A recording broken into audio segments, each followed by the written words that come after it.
مثال 342 ساحه معین فونکسیون رو ببین فونکسی ما در درون ریشه و کسری است. پس این رو کار کنن چیکار باید کنیم؟ هم وقت باید اون که درون ریشه کدام ifade که نباشد هم وقت از نو باید کلون باشد.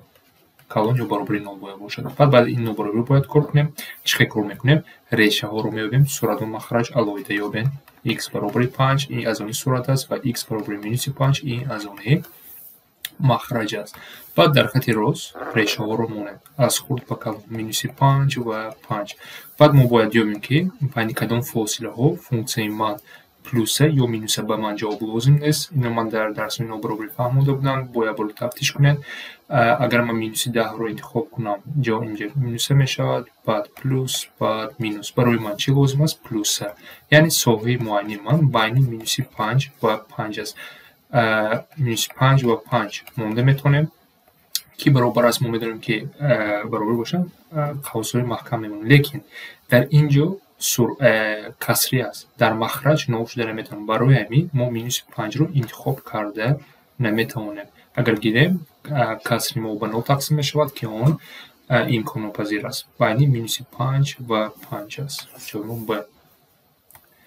مثال 343 ساحه معین رو یابیم میکنیم. ما ریشه دار داریم و کسری داریم. اول کاری ما این چیکار کردن؟ درون ریشه هم وقت باید از نو کلان باشد یا برابر. بعد ما ریشه ها رو باید ببینیم. ریشه ها چی میشود؟ صورت مخرج علایده میبینیم. x برابر 7 این ریشه صورت است. x برابر مینوس 7 این ریشه مخرج است. بعد میکشیم خط راست از مینوس 7 به 7 از مینوس به آخر تا به آخر. ما باید فاصله رو ببینیم که در کجای این ifade من پلوس یا مینوس است. اگر ما مینوس 10 رو مونیم مثلا اینجا مینوس میشد، بین مینوس 7 پلوس میشد. مینوس من یک بار کار کرده ایستادم. از نمبر رو تفتیش کنید. برای من ما بین لازم بین مینوس 7 و 7 مینوس 7 رو انتخاب کردم چون که در مخرج من نول شدنش رو نمیخواهم. 7 رو انتخاب کردم چون که نول شده میتواند. بین مینوس 7 و 7 است. 344 باز با همون موضوع پیشنهاد مانند است. برای ما 8 مینوس x 8 جمع x باید کلون از نو یا برابر نو باید باشد. بعد ریشه های صورت مخرج رو میوبم. ریشه صورت این 8 است. ریشه مخرج این مینوس 8 است. بعد خط راست رو میکشیم. از ریشه ها رو میبینیم از خورد به کلون. بعد ما باید فاصله کی مینوس کی پلوس میشد. اگر مینوس 10 رو ما اینجا مینوس میشد، اینجا پلوس میشد، مینوس میشد. به ما پلوس لازم است. بعد ریش ساحه ما بین مینوس 8 و 8 است. اکنون در اینجا باید دقت کنیم کدامش قوس کشاد محکم. مینوس 8 رو انتخاب کردیم چون که مخرج رو نول میکنه. برای این قوس کشاد میمونم و به 8 قوس محکم بین مینوس 8 و 8 میشود. 345 ساحه معین مول کوادراتی این به سوال پیشنهاد مانند است. باید چیکار کنیم؟ مینوس x کوادرات جمع 6 x مینوس 5 باید از نو کلان باشد برابر 9 هم وقت هم خیلی درون ریشه. بعد این نمونه سوال کار کردن یا مینوس x کوادرات بسیار کسر رو میترساند. برای همین از مینوس خلاص نمیتونیم. همش رو به مینوس ضرب کنید. این میشه x کوادرات مینوس 6x جمع 5. بعد لیکن در اینجا اشاره جای اشاره وضع میکنند. باید اینو دقت کنیم فراموش نکنیم. اکنون این مول رو کار کنیم. چیکار میکنیم؟ اول من باید ریشه اون مول کوادراتی رو یابم. x کوادرات مینوس 6x جمع 5 برابر 9 میکنم. بعد ریشه رو برای یافتن این 1 است. تفتیش کرده میتونم یا 5 است. بعد چیکار میکنم؟ این ریشه رو در خط تیر میمونم از خورد به کلان. بعد فاصله ها رو میمونم کی پلوس کی مینوس میشه. ifade من x کوادرات مینوس 6x جمع 5 است. اگر من 9 رو انتخاب کنم پلوس میشه. 2 رو انتخاب کنم مثلا چی میشه؟ 4 مینوس 12 مینوس میشود. بعد اینجا پلوس میشه. با من چی بود؟ ifade مینوس چون که من از نو خورد یا گفته ایستادم و جواب من بین 1 و 5 است. اکنون در اینجا من برابری داریم. هر دو ifade رو قبول کرده میتونم. یعنی بین 1 و 5 است. 346 به مثال پیشنهاد مانند است. اگر یک بار کار کنیم این چی میشود؟ مینوس x کوادرات جمع 4x جمع 5 باید هم وقت از نو کلان باشد. بعد ما باید از مینوس خلاص نمیتونیم. x کوادرات مینوس 4x مینوس 5 از نو خورد اکنون میشود. باید این رو کار کنیم. ریشه های من چی میشود؟ x کوادرات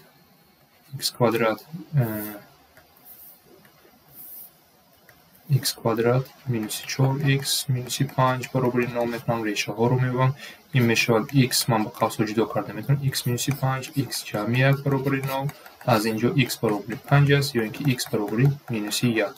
аз инҷо хати тирро мекашам ва решаҳоро аз худ ба калон мебарам минуси 1 ва 5.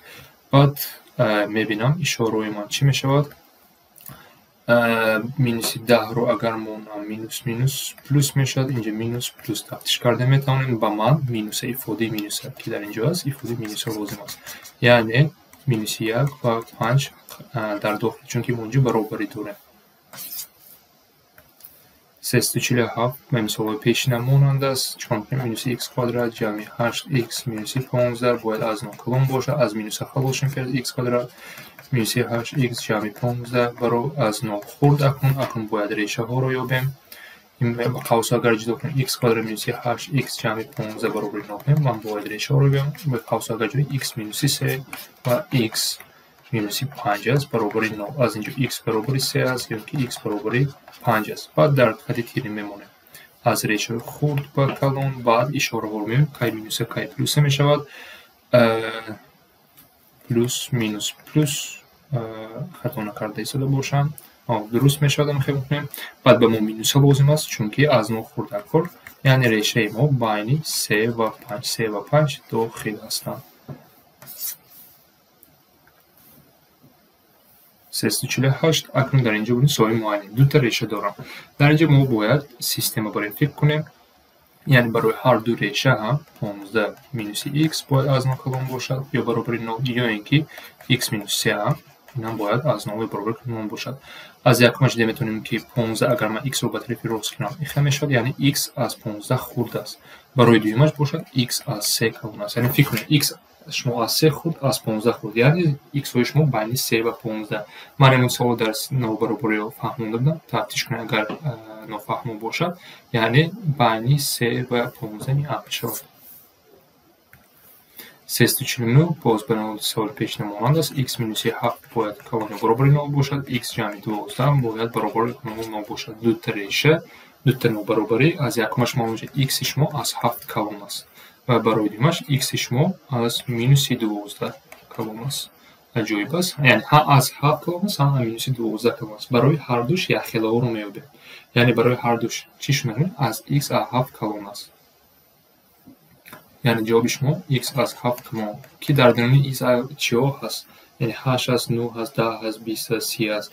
барои x минус 12 боз ҳам ададҳо ҳастанд, лекин боз чӣ аст? минуси 11, минуси 2 ба якумаш тааллуқ надорад. барои ҳамин x аз 7 калон, яъне аз 7 то плюси биохир меравад. 7ро интихоб карда метавонем. 350 боз ба саволи пешина монанд аст. 15 минуси x бояд аз 0 калон бошад. 8 минуси x ҳам бояд аз 0 калон бошад. аз якумаш чӣ маълум мешавад? x аз 15 хурд аст, аз дуюмаш чӣ? x аз 8 хурд аст. яъне x ҳам 15 хурд аст, ҳам 8. барои ҳардуш умумии ададҳо албатта ки x аз 8 хурд буданаш, яъне аз минуси биохир то 8ро меравем. то 8 ҷавоб мо д. 351 ин акнун нигоҳ кунем. ҳамчун реша аввал бояд фикр кунем. соҳаи муайяне мо медонем ки 20 минуси 9x ҷамъи x квадрат бояд аз 0 калон бошад. баъд мо бояд решаҳоро ёбем. ин чӣ мешавад? ман хеле x квадрат минуси 9x ҷамъи 20 бояд баробари 0 шавад. аз инҷо ман ба қавсҳо ҷудо карда метавонам. x квадрат x минуси 4 x минуси 5 баробари 0. аз инҷо дута реша дорам. x баробари 4 ва x баробари 5 аст. баъд хати тириро мекашем аз хурд ба калон 4 ва 5. баъд ишораҳошро мебинем. аз минуси биохир то 4 ва плюси биохир. масалан агар ман 0ро интихоб кунам ин плюс мешавад. ин тараф минус мешавад. 4 монам. дуруст инҷа плюс мешавад. акнун барои мо чӣ лозим? барои мо плюса чунки ифодаи мо бояд аз 0 калон бошад ва ҷавоби мо аз минуси биохир то 4 ва аз 5 то биохир. лекин нигоҳ кунед дар инҷа мо махраҷ дорем x минуси 4. яъне ман ҷои x 4ро монда наметавонам, чунки агар 4 монам 0 мешавад. ман ягон ададро ба 0 тақсим карда мумкин нест. хечи. барои ҳамин ҷавоби мо аз минуси биохир аз якум то 4 ба 4 қавози кушод мемонад ва ин ба маъно дорад از 5 رو من انتخاب کرده میتونم تا پلوسی به آخر و جای من چی میشه؟ از مینوس به تا 4 از 5 به آخر. احترام همین است. اگر خطا نکرده ایستاده باشین همین است. 352 به مثال پیش نمونم دست ما باید اول صورت رو فکر کنیم x کوادرات مینوس 3x مینوس 40 باید از 9 کلان باشه. بعد ریشه ها رو باید یابیم. یعنی x کوادرات مینوس 3x مینوس 40 برابر 9 می شود. از اینجا x مینوس با قوس جدا کردیم x مینوس 8 و x پلوس 5 است برابر 9. از اینجا x برابر 8 یا اینکه x برابر مینوس 5. بعد خط تیری رو میکشیم. ریشه ها رو از خود به کلان میمونیم. بعد اشاره هاش رو میابیم. از مینوسی به آخر تا مینوس 5 یک عدد رو انتخاب کنم. دیگه مینوس 10 باشد. بعد اینجا پلوس میشد 0 مونم مینوس میشد پلوس. با ما چی لازم است؟ پلوس 3 چون که ما ifade ما ریشه باید از کلان باشه. بعد این رو انتخاب میکنم. لیکن بعد مخرج نگاه میکنم x مینوس 5 شده نمیتونه. یعنی از مینوس به آخر ما از اینجا دیده ایستادم مینوس به آخر تا مینوس 5 رو انتخاب کرده نمیتونم. برای این قوس شد مونم. بعد از 8 رو انتخاب کرده میتونم یگان مونه نیست. بعد جواب ما همین میشود. با یک بار برای چی مینوس 5 انتخاب کنم؟ چون که در اینجا x جمع 5 مینوس 5 رو انتخاب کنم 9 میشه مخرج. مینوس به آخر مینوس 5 8 داخل کدامش میشود؟ ساحه معینه رو یابیم میگن یکم کاری ما میکردگیم ما این درنی ریشه یعنی مینوس 21 جمع 4x جمع x کوادرات باید از 9 کلان باشد. بعد ما ریشه های مدل کوادرات رو باید بیایم دیگر خیلی x کوادرات جمع جاشون عوض کنم مینوس 21 برابر 9. از اینجا با قوس جدا کرده میتونم x جمع 7 x مینوس 3 برابر 9. از اینجا x برابر مینوس 7 x برابر 3 است. بعد خط تیری رو میکشیم. ریشه رو از خورد به کلان میمونه. بعد اشاره هاش رو میابیم. کی پلوس کی مینوس. مینوس 10 رو انتخاب کردم مینوس مینوس پلوس مینوس پلوس باید بفهمم که میشد. جواب ما فقط پلوس لازم است در اینجا چون که خودمون پلوس دکور. بعد از یکمش مخرج با نگاه میکنیم 3 انتخاب کرده نمیتونم. یعنی از مینوس به آخر تا مینوس 7 رو من در این مینوس 7 انتخاب کرده میتونم و 3 را انتخاب کرده نمیتونم. پلوس به آخر مینوس به آخر مینوس 7 که یک ترشن 7 تا 3 به آخر ده است. ساحه معینه اکنون فونکسیون لوگاریتمی. برای این سوال کار کردن شما باید اول لوگاریتم رو یک جای کنید. قاعده لوگاریتم است. بین لوگاریتم اگر اساسهایشون یک خیلی باشد جمع باشد شما ifade رو ضرب کرده میتونید. یعنی من این رو چه نوشته میتونم لوگاریتم 2 x مینوس 1 5 مینوس x بینشون ضرب نموده میتونم در یک لوگاریتم. این فونکسی من است. در لوگاریتم ما باید که ساحه معین فونکسیون برای یافتن همین قسمش همین قسم هم وقت از 9 باید کلان باشه برای ساحه معین یافتن. یعنی برای شما چی لازم است؟ x مینوس 1 5 مینوس x که از 9 کلان است. نگاه کنیم اول ما باید برای ریشه ها رو یابیم. ریشه یک رو کده میکنیم با قوس جدا کرده شده است x1 و x5. بعد شما باید خطی تیر رو کشین ریشه رو از خورد به کلان مونیم و کی پلوس کی مینوس باید همون رو یابیم. برای 9 مثلا گرفتم 9 مینوس میشود از 1 5 پلوس میشود دور انتخاب کنم پلوس میشود از 5 کلان گیرم مینوس میشود. برای ما چی داریم؟ پلوس. برای پلوس ما یعنی 1 و 5. از ریشه چی فهمیم؟ در لوگاریتم ما برابری نداریم. برای ما هم وقت قوسی شد مونیم از 1 تا 5. 354 کار کردیم. 355 56 با سوال پیش نمونم دست بینشون جمع است. بین لوگاریتم ln باشه داریم. من ifade رو ضرب کرده میتونم. اگر من یک مثال یک بار کار کنم 355 بیایم لوگاریتم 12 مینوس x 7 جمع x نوشته میتونم. برای 356 هم اگر یک بار هر دوش کار کنیم y ما نوشتیم y ما برابر است ln 4 مینوس x ضرب 9 جمع x نوشته میتونیم. بعد برای لوگاریتم افتادیم همچون مثال پیشینه 12 مینوس x 7 جمع x باید از 9 کلان باشد. در اینجا هم 4 مینوس x 9 جمع x باید از 9 کلان باشه. برای ساحه معینه رو یافتم. بعد ما باید ریشه ها رو یابیم. از اینجا من دیدم 12 مینوس x 7 جمع x باید برابر 9 کنم. از اینجا ریشه ما x 12 و x مینوس 7 است. و از اینجا اگر ما x رو هم یابیم یک باره x برابر 4 من یک بار نویسم x برابر مینوس 9. بعد خط تیری رو باید کشه برای یک مشتر اینجا کشم چون ندارم بسیار از مینوس 7 تا 12. بعد باید یابم کی پلوسه کی مینوسه برای دویمش هم باید کنیم از مینوس 9 تا 4. بعد اشاره ها رو میابیم بیایم مینوس 10 رو انتخاب کنم پلوس مینوس مینوس پلوس مینوس دویمش هم به فکر کنم می شود مینوس 10 رو انتخاب کنم پلوس مینوس پلوس مینوس. برای هر دوش به ما پلوس ها لازم است. از یک مجده میتونیم که این مینوس 7 و 12 قوس های کشاد باید مانیم. از دوی مجده میتونیم که بین مینوس 9 تا 4 قوس ها کشاد قوس های محکم نمیمانیم در لوگاریتم. 357 در این نمود شکل ها اگر رسم داشته باشد نیا کنیم. اگر از شما چی پرسد ساحه معین فونکسی این آسان است. شما هم وقت باید به x نگاه کنید. به x نگاه کنید این نقطه هم محکم است یعنی ساحه معینشون بین هر دو این نقطه است از مینوس 5 تا 6. از مینوس 5 تا 6 قوس های محکم انتخاب میکنیم. نقطه‌ای که محکم درونش مینوس 5 و 6. دویمش هم نگاه کنید ساحه معینه از همین نقطه که اون به مینوس 5 تعلق دارد محکم است. قبول میکنیم مینوس 5 تا 9 اینجا هم محکم است از مینوس 5 تا 9. قوس های شده قوس های محکم چون که نقطه درون این نقطه پر هستند. 350 ساحه معین باز x رو ساحه معین باشد x از این نقطه که اون به مینوس 2 تعلق دارد تا 6. این هم نقطه پر است از مینوس 2 تا 6 است.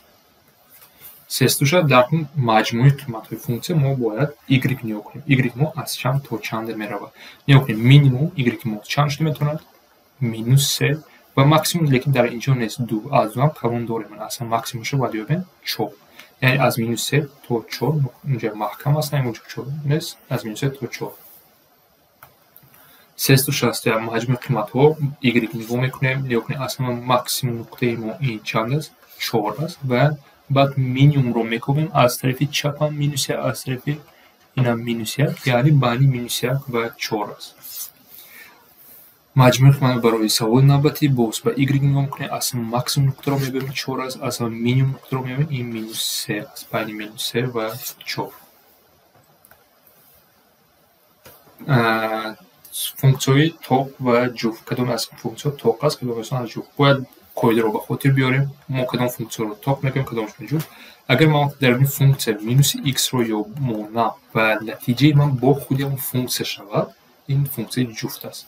اگر من در این فونکسی مینوس x رو مونم و من همه اشارهاش عوض شد فونکسی اولین من برای فونکسی توق است.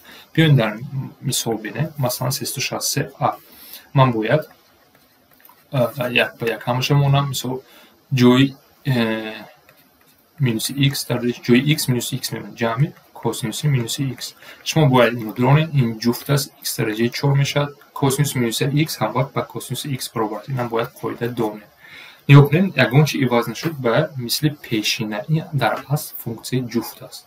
از ما لیکن توق رو یافتنمون میخواهند دویمش بمونیم تانگنسی مینوس x جمع مینوس x در کوادرات. نیا کنیم تانگنس این مینوس تانگنس می شود یکم اشاره عوض شد به جمع x کوادرات. همه اشاره عوض نشد فقط مینوس تانگنس شد این توق نیست این نه جفت نه توق است این در بین است. 3 رو بینیم کوتانگنسی مینوس x میمونم جای x و مینوس x کوادرات چی میشه مینوس کوتانگنس بشه این قاعده باید دونیم مینوس x کوادرات اشاره عوض شد نه فقط یک کوتانگنس ولی این x کوادرات اشاره عوض نشد برای نه توق نه جفت است. این چهارمش رو بینیم سینوس مینوس x اینا همش کنید با مینوس سینوس x برابر است. وقتی ما مینوس x ما اشاره فونکسی ما عوض شد از پلس به مینوس بعد این میگه این توق است.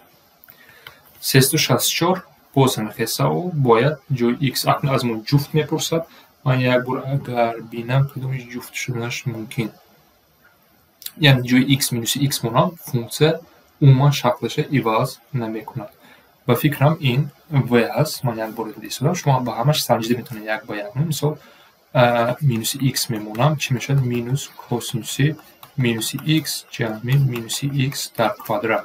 نیا کنیم ما گفته بودیم در سوال پیشین مینوس کوسینوس x و کوسینوس x برابر است. در اینجا گفتیم در باب اینجا کوسین مینوس یعنی با خودش برابر است. من برای مینوس اشاره‌ای وضع کردم جمع مینوس x ضرب کردم به x کوادرات برابر است. نگاه کنید یگان چی وضع نشد من مینوس با خودش برآمد. یعنی این چی منظورم این جفت است. دیگر روشن خیلی سنجیده میتوان. باز در اینجا سواهای طاق و جفت کدام از فونکسیون جفت است. چیکار میکنیم؟ باز خوب گفته بودیم قاعده چی جای x من مینوس x مونم اگر خودش برآید این جفت است. اگر من مینوس x مونم و همه اشاره فونکسی من عوض شد این طاق است. بیاین به 365 یکمش مونیم y مینوس x میمونم مینوس x در کوادرات جمع مینوس x این به چی تبدیل می‌یابد؟ مینوس x کوادرات مینوس x نگاه کنید به پیشین مانند است. من به فونکسی ا نگاه میکنم نه مانند نیست یک اشاره عوض شد این نه جفت است نه طاق است. مثلا چی رو یابرو د رو انتخاب کنم د رو تفتیش کنم مینوس هست در اینجا مینوس هست مینوس x در درجه 4 جمع مینوس x در کوادرات نگاه میکنم درجه من جفت هست این مینوس x درجه 4 جمع x کوادرات میشود. نگاه کنید یگان چی عوض نشد خدا شد جفت شد. شما باید سه همچین سوال 366 کار کردن تفتیش کنید همین میبراید 366 باز و پیشین مانند است. شما باید جفت و طاق را یابین. در اینجا خیلی نویسم این جفت است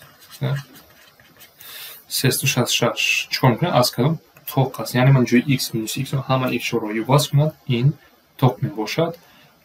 یک بار کار کردن میتونست باشیم دیده یک مشروع بینیم تفتیش کنیم مینوسی سینوسی مینوسی x جمع مینوسی x سینوس مینوسی x این وقت به مینوس این برابر است بیرون مینوس داره پلوس سینوس x می شود مینوسی x. اکنون فونکسه همه چیزی عوض شد همه اشاره عوض شد یعنی مینوس بود پلوس شد پلوس یک مینوس این چی معنی دارد این فونکسه طاق است. اگر مینوس x همه اشاره فونکسه رو عوض کند این طاق میشد یا برو ا رو یافته. دیگر روشن تفتیش کرده میتونه کدام از فونکسیون طاق است. باز یک بار دیگر چی گفته بودیم جای x مینوس x مونم اگر فونکسیون خودش برد این جفت است. اگر من جای مینوس x مینوس x این طاق است طاق جفت. تفتیش کنیم مثل 367 یکمش رو مینوس x اگر مونم چی می شود مینوس x در کوادرات جمع مینوس x این چی می شود مینوس x کوادرات مینوس x یکم اشاره یکان چی وزن شد مینوس x کوادرات بود موند جمع مینوس x این نه طاق است نه جفت است. برای من از ما طاق میپرسد من یک بار با آخرش روم چون که اگر یکمش نباشد به شما از شما همه چی رو کار کردن میخوام مینوس x در کوب جمع مینوس x در کوادرات این چی میشود پلوس x کوب پلوس x کوادرات نه یکمش عوض شد دویمش عوض نشد نه این جفت نه طاق است. کدامش شدنش ممکن از ما طاق بر تفتیش کنیم مینوس x در کوب جمع مینوس x من در بمونده سودم این چی میشود x کوب مینوس x اینش طاق است چون که اشاره همش عوض شد و بین میشود. 368 کدام از فونکسیون جفت است. جفت باشد یک بار دیگه میتونم این د است چون که در د چی است من جای x مینوس x میمونم این میشد 5 مینوس x در درجه 4 من میدونم که اگر درجه جفت باشد پلوس میشد 5 x درجه 4 با خودش اومد یعنی چی بود همون که ما یگان چی عوض نشد 3 د عوض میشد در این نه جفت نه طاق است این هم نه جفت نه طاق است فقط جواب درست د است.